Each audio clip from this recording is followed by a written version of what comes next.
আসসালামু আলাইকুম, সবাই কেমন আছেন? আশা করি সবাই ভালো আছেন। ঈদ মোবারক সবাইকে। আজকে ঈদের দিন সকালবেলা উঠে এই যে রান্নাঘরে চলে আসছি। চটপটির জন্য ছোট ছোট করে মাংসগুলো কেটে নিয়েছিলাম।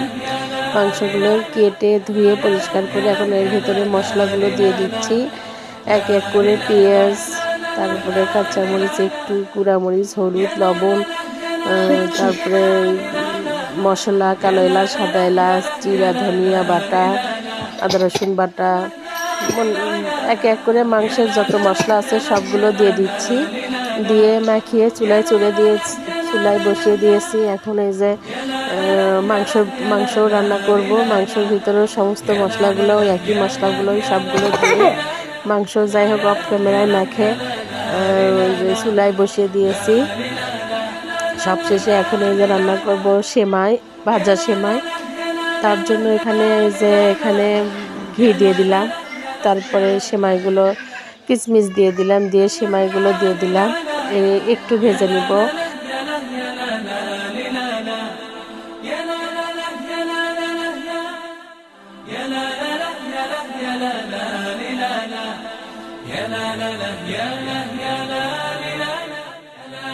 ভাজা হয়ে গেলে তারপরে এক এক করে চিনি যা যা দেওয়া লাগে দেবো। তো ভাজা হয়ে গেছে, এর ভিতরে যে চিনি দিয়ে দিলাম, তারপরে নেড়ে চেড়ে একটু পানি দিয়ে দিলাম। এই ভাজা সেমাইগুলো খুব শক্ত, তো একটু সেদ্ধ হতে সময় লাগে।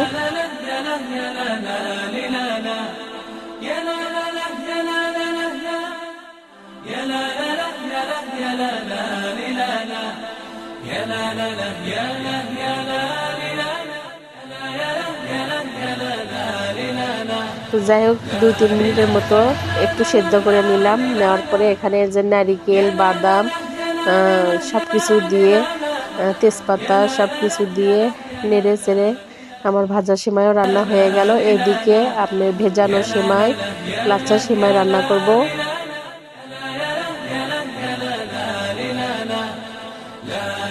সেটাও হয়ে গেছে। যাই হোক অফ ক্যামেরা সেটা দেখাতে পারিনি।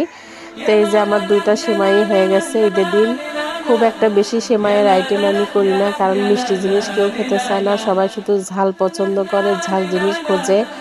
তো মাংসর সাথে খিচুড়ি রান্না করেছি, তারপরে মাংস রান্না করেছি, গরু মাংস রান্না করেছি, তারপর চটপটি করেছি। এই ঝাল জিনিসগুলো বারবার ওরা খায়, যার কারণে সেমাইয়ের মিষ্টির আইটেমগুলো একটু কমই করেছি। সাথে পুডিং করেছিলাম, পুডিংটা ফ্রিজে রাখা আছে। তো যাই হোক এইটুকু আয়োজনই। কারোর কাছে যদি ভালো লেগে থাকে একটা সাবস্ক্রাইব করে দিবেন, একটা লাইক করে দিবেন। সবার কাছে অনুরোধ রইল। সবারই সুস্থতা আশা করে সবাই যেন ভালো থাকে, সেটাই আমি চাই। তো যাই হোক এখানেই বিদায় নিচ্ছি। আল্লাহ হাফেজ।